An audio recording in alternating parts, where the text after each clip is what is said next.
यह जो कहानी मैं आपको सुनाने जा रहा हूं, यह सिर्फ एक कहानी नहीं, बल्कि एक कड़वा सच है। एक ऐसा सच जिसे मैंने अपनी आंखों से नहीं, बल्कि अपने कानों से सुना है। हम सबके दिल में एक ख्वाहिश होती है, काश हमें पहले से पता चल जाए कि आगे क्या होने वाला है। भविष्य का पर्दा हटाकर बस एक झलक देख लें। लेकिन जरा सोचिए, अगर कोई आपके कान में फुसफुसाकर सिर्फ आपका कल नहीं, बल्कि आपका आज और वह सारे बीते हुए राज भी बता दे जो आप खुद भी भूल चुके हों, तो कैसा लगेगा?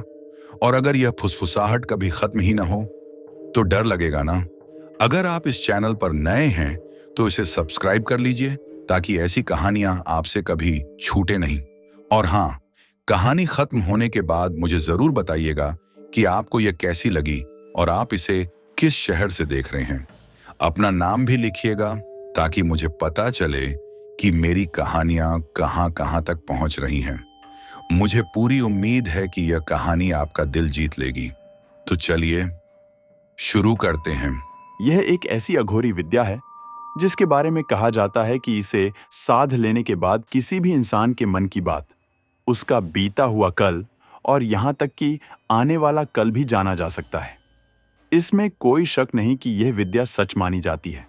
लेकिन अफसोस, आज बहुत से लोग इसे सिद्ध करके खुद को बड़ा साधु, संत या त्रिकालदर्शी बताने लगते हैं और भोले भाले लोगों को धोखे में रखते हैं। असल सच्चाई यह है कि ऐसे लोग खुद एक पिशाचिनी के वश में होते हैं। वह पिशाचिनी उनके कान में लगातार फुसफुसाती रहती है, पर कभी दिखाई नहीं देती। हमेशा एक साए की तरह। उस साधक का मन हो या ना हो, उसे हर रात उस पिशाचिनी की हवस मिटानी पड़ती है। और अगर एक भी रात चूक गया तो उसका खेल वहीं खत्म। शुरुआत में सब कुछ जादुई लगता है, लोगों का सम्मान, पैसा और ताकत। लेकिन धीरे धीरे वही पिशाचिनी उसके लिए मौत का साज बजाने लगती है। उसकी बातें और मांगें उसके दिमाग पर इस कदर हावी हो जाती हैं कि आखिरकार वह अपनी ही मौत का इंतजार करने लगता है।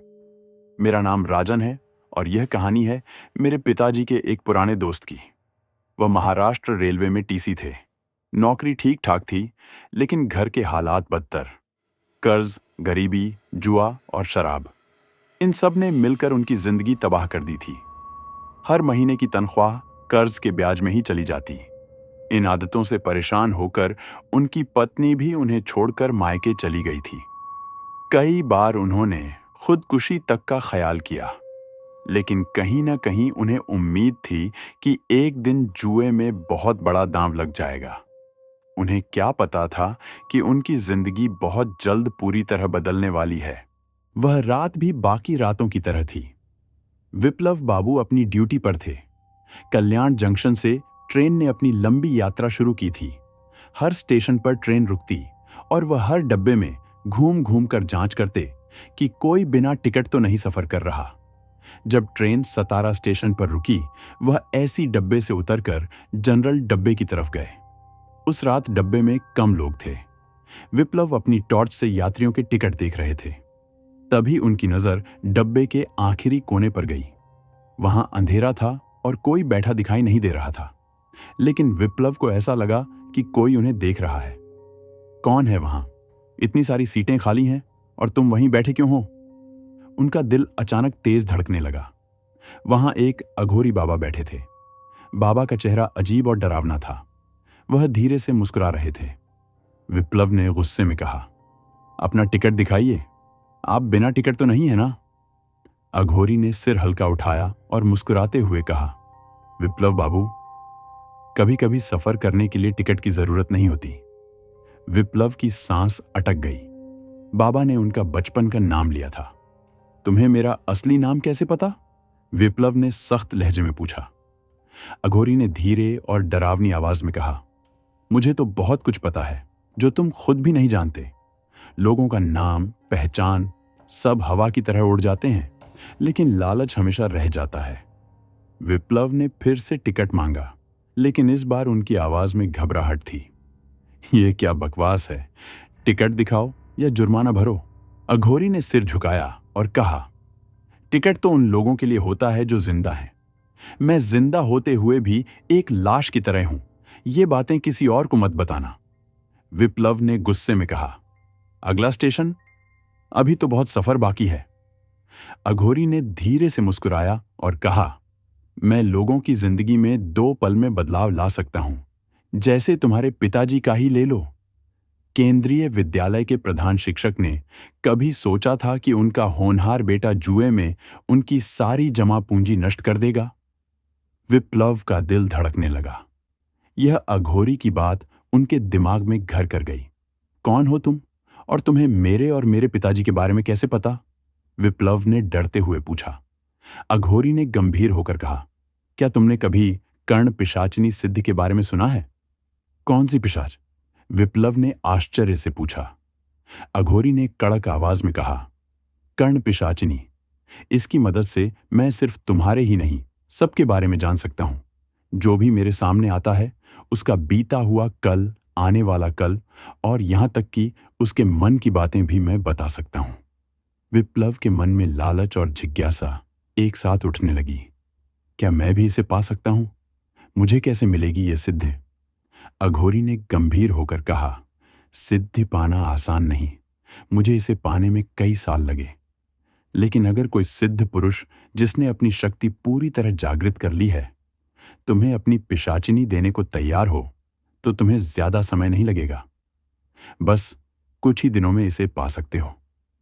विप्लव ने तुरंत कहा, बाबा जी, मैं तैयार हूं। जो भी होगा मैं करूंगा।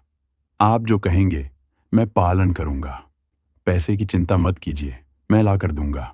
अघोरी ने ठंडी हंसी के साथ कहा, पैसे की जरूरत नहीं, यह सिद्धि तुम्हारे कर्मों पर निर्भर करेगी।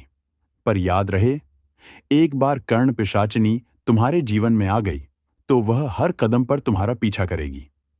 उसकी आवाज से बचना नामुमकिन होगा। वह हर सवाल का जवाब देगी, लेकिन बदले में तुम्हारा शरीर मांगेगी। रातों में तुम्हारे सपनों में गहरा संबंध बनाएगी। यदि तुम उसकी इच्छाओं का विरोध करोगे तो तुम्हारी मौत बहुत भयानक होगी। विप्लव ने सोचा, क्या मैं सच में यह शक्ति चाहता हूं? एक तरफ डर था, लेकिन दूसरी तरफ उनके कर्ज और परेशानियों ने उन्हें मजबूर कर दिया था। अकेलापन और बढ़ता बोझ उन्हें चकित कर रहा था। वह सोच रहे थे कि यह शक्ति उनके जीवन को बदल देगी। अघोरी ने कहा, अब अपनी बात से मुकरना मत, बस मेरे बुलावे का इंतजार करना, मैं बताऊंगा कहां आना है। इतना कहकर अघोरी ट्रेन से उतर गए। विप्लव स्टेशन पर उनका पीछा करते हुए गए, लेकिन वह गायब थे। दिन बीत गए, पर अघोरी का कोई पता नहीं चला। विप्लव की बेचैनी बढ़ती गई। वह रातों में सोते समय अगली सुबह का इंतजार करते रहे। 4 दिन बीत गए और विप्लव ने सोचा कि यह सब धोखा हो सकता है। लेकिन फिर एक रात विप्लव की ड्यूटी खत्म होकर वह जल्दी घर लौट आए। आधी रात के करीब 3 बजे उनके बेडरूम के टेलीफोन पर कॉल आया। विप्लव बाबू, 2 दिन बाद अमावस्या है। रात के 2 बजे चंदवाड़ा के पुराने कब्रिस्तान में आना। भूलना मत, मैं तुम्हारा इंतजार करूंगा। कॉल कटते ही विप्लव की धड़कन तेज हो गई। अब बस उन्हें उस अमावस्या की रात का इंतजार था। वह सोच रहे थे कि कर्ण पिशाचिनी की मदद से कितना धन और ताकत वे पा सकते हैं। अमावस्या की रात आई। विप्लव अपनी कार से कब्रिस्तान पहुंचे। पुराना कब्रिस्तान सुनसान और डरावना था। चारों तरफ घना अंधेरा और शांति का माहौल। कुछ दूर पर रोशनी दिखाई दी, जैसे कोई आग जला रहा हो। वह धीरे धीरे बढ़े। एक बड़े पेड़ के नीचे अघोरी पद्मासन में बैठे थे। उनके सामने जलता यज्ञ कुंड था। जमीन पर एक छोटी लड़की का नग्न शव पड़ा था, काले कपड़े पर रखा हुआ। विप्लव का दिल डर से धड़कने लगा। अघोरी ने विप्लव को देखा और इशारा किया कि वह काले कपड़े पर बैठें। विप्लव ने धीरे धीरे बैठकर बाबा के मंत्रों का उच्चारण शुरू किया। ओम नमः कर्ण पिशाचिनी। मंत्र बोलते ही माहौल भारी और डरावना हो गया। हवा में बदबू फैल गई। लड़की का शव धीरे धीरे बदलने लगा। चेहरा विकृत और भयानक हो गया। अघोरी ने कहा, तुम्हारी साधना पूरी हो गई। अब मैं तुम्हें अपनी सिद्धि दे रहा हूं, लेकिन नियम याद रखो, देवी देवताओं का नाम मत लेना। घर के मंदिर को बंद कर दो और स्त्रियों के साथ शारीरिक संबंध मत बनाना। रात में उसे खुश करने के लिए तुम्हें अपना शरीर देना होगा। विप्लव ने डरते हुए हां कहा और इस तरह उन्होंने कर्ण पिशाचिनी की शक्तियां प्राप्त कर लीं। कर्ण पिशाचिनी की शक्ति मिलने के बाद विप्लव की जिंदगी पूरी तरह बदल गई। रातों के मंत्र जाप के बाद उसका प्रभाव तुरंत दिखाई देने लगा। ट्रेन की ड्यूटी के दौरान भी वह छोटे मोटे जुए और व्यापार में सिर्फ एक कदम आगे सोचकर हर दांव जीतने लगे। कभी हार नहीं हुई। हर दिन उनके खाते में पैसा आता गया। उनके कर्ज खत्म हो गए, घर की हालत सुधर गई। साथ ही वह सोने चांदी और कीमती गहनों में निवेश करने लगे। घर में अब हर चीज की भरमार थी, लेकिन इसके साथ ही उनके जीवन में बदलाव मन और शरीर दोनों पर असर डाल रहा था। रात में कर्ण पिशाचिनी अपने सपनों में आती। विप्लव को उसकी सुंदरता, ताकत और खौफ एक साथ महसूस होती। वह धीरे धीरे अपनी पत्नी से दूर हो गए। पति और पत्नी के बीच दूरी बढ़ने लगी। घर में पैसे और सुविधाएं तो थीं, लेकिन प्यार और अपनापन कम होता गया। विप्लव की पत्नी को यह समझ नहीं आ रहा था कि पति रात में कौन सी ताकत के प्रभाव में है। कभी कभी वह कमरे से अजीब आवाजें सुनती। कुछ देर तक कोई दिखता नहीं, फिर अचानक विप्लव की चीखें आती। जब उसे होश आया तो वह अपने घर में थी। उसकी आंखों में वही पुरानी मासूमियत लौट आई थी। अब्बू, उसने धीरे से कहा। रहीम चाचा फूट फूट कर रो पड़े। मेरी बेटी, उन्होंने उसे गले लगा लिया। अम्मी भी रोती रहीं, लेकिन कहानी यहीं खत्म नहीं होती। कुछ हफ्तों बाद रहीम चाचा को खबर मिली। वह कब्रिस्तान अब भी बंद नहीं हुआ था। लोग कहते थे कि रात में वहां से आज भी आवाजें आती हैं और उस गेट पर अब कोई ताबीज नहीं बंधा होता। रिहाना ठीक थी, लेकिन वह उस रास्ते से कभी दोबारा नहीं गुजरी। और रहीम चाचा आज भी यही कहते हैं, कुछ दरवाजे अगर बंद ही रहें तो बेहतर होता है। कर्ण पिशाचिनी के प्रभाव ने उनके जीवन के हर पहलू को बदल दिया। विप्लव के पास दौलत, संपत्ति और शक्ति थी, लेकिन उनके मन में शांति नहीं थी। रात के सपनों में पिशाचिनी लगातार उनके हर कदम और हर विचार में शामिल रहती थी। अंततः विप्लव ने महसूस किया कि कर्ण पिशाचिनी की शक्ति केवल लालच और भौतिक लाभ नहीं देती। यह एक बंधन है, एक ऐसा बंधन जो जीवन के हर पहलू में घुस जाता है। रात की अंधेरी खामोशी में विप्लव खुद से सवाल करने लगे, क्या यह शक्ति वास्तव में मेरे लिए वरदान है या अभिशाप? रात के हर सपने में पिशाचिनी उन्हें याद दिलाती, तुमने जो नियम तोड़े उसका परिणाम भुगत रहे हो। अब केवल मेरा मार्गदर्शन और आदेश तुम्हारा जीवन नियंत्रित करेगा। समय बीतता गया। विप्लव ने अपने लालच, दौलत और पिशाचिनी की शक्ति के बीच अपनी जिंदगी बर्बाद होती देखी। रातें डरावनी, दिन अकेले और मानसिक पीड़ा से भरे। कर्ण पिशाचिनी ने विप्लव को यह सिखाया कि सच्ची शक्ति केवल भौतिक दौलत नहीं है। यह जिम्मेदारी, नियंत्रण और मानसिक शक्ति मांगती है, और जो लोग इसे लालच और इच्छाओं के लिए प्राप्त करते हैं वे खुद इसके जाल में फंस जाते हैं। विप्लव की कहानी यही सिखाती है कि कभी भी अघोरी या अज्ञात शक्ति की लालसा सिर्फ भौतिक लाभ के लिए नहीं करनी चाहिए।